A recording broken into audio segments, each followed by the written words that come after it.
নমস্কার, রিমিস টিউটোরিয়ালে তোমাদের অনেক অনেক স্বাগত।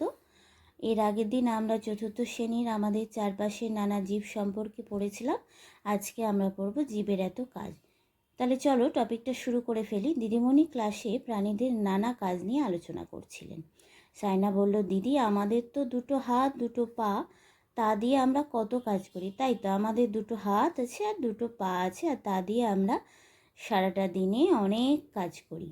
মিন্টু বলল, আমি তো কাঠবিড়ালিকে হাতে ধরে পেয়ারা খেতে দেখেছি, আবার চার পায়ে দৌড়তেও দেখেছি। অর্থাৎ এই যে কাঠবিড়ালি তোমরা আশা করি প্রত্যেকেই দেখেছো, চেনো। এদের কি বলো তো, যখন এরা হাঁটাচলা করে, দৌড়ায়, তখন এদের চারটেই পায়ের কাজ করে। আবার যখন কোনো কিছু খাবার খায়, তখন কি করে, সামনের দুটো পা হাতের কাজ করে, ঠিক যেমন হনুমানের করে। ইতু বলল, পিঁপড়েরা কত দূর থেকে খাবার বয়ে নিয়ে যায়। তাই তো, পিঁপড়ে দেখবে অনেক দূর থেকে তার নিজের শরীরের ওজনের বেশি খাবার বয়ে নিয়ে যায়। পায়রা চড়ায় গাছের ডাল ঠোঁটে করে নিয়ে যায় বাসা বাঁধার জন্য। পাখিরা আবার কি কাজ করে বলো তো, বিভিন্ন ধরনের গাছের ডাল, তার পাতা, সমস্ত কিছু ভালো করে জোগাড় করে ঠোঁটে করে তার নিজের বাসা বাঁধার জন্য নিয়ে যায়। আমাদের যেমন মিস্ত্রি দিয়ে আমরা বাড়ি তৈরি করি, পাখিরা তো তা করতে পারে না। পাখিরা নিজেরাই তার ঠোঁটের মাধ্যমে নিজেদের বাসাটা বোনে। সুমিত বলল, কালকে আমাদের বাড়ির বিড়াল ঠিক গন্ধ শুকে রান্নাঘর থেকে মাছ খেয়ে গেছে। আমরা প্রত্যেকেই জানি কি বলো তো, যে বিড়াল মাছের গন্ধে খুব লোভ, ও একদম মাছের লোভ সামলাতে পারে না। বিড়াল মাছ খেতে ভালোবাসে। দিদিমণি বললেন, তোমরা তো নানা প্রাণীর কাজ বেশ লক্ষ্য করেছো। এছাড়াও জীবেরা নিজেদের খাদ্য খুঁজে নেই, বিপদ বুঝতে পারে, পারলে পালিয়েও যেতে পারে, বা নিজেকে লুকিয়েও ফেলে।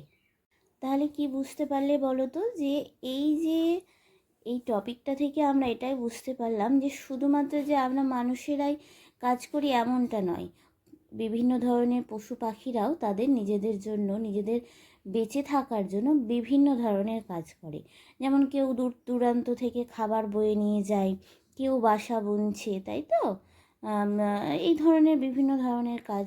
আবার জানো তো, প্রাণীরা সবচেয়ে আগে বিপদ বুঝতে পারে, তাই তো। তাই জন্য ওরা ওইখান থেকে কি করে, ওই যখন বুঝতে পারে যে এখানে আমাদের বিপদ আছে, তখন তারা সেই জায়গাটা ছেড়ে চলে যায়।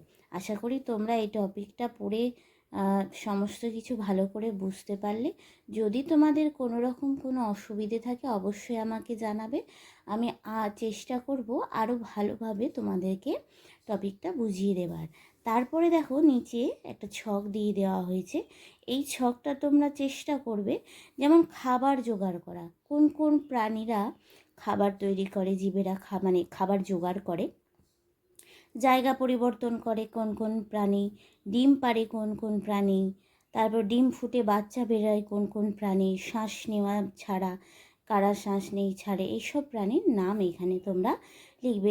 এছাড়াও আরও তিনটে ছক এমনি দেওয়া হয়েছে, যদি তোমরা পারো তো পূরণ করবে, না পারলে অবশ্যই আমি করে দেব, আমাকে জানাবে। আর আজকে এতটাই, ধন্যবাদ।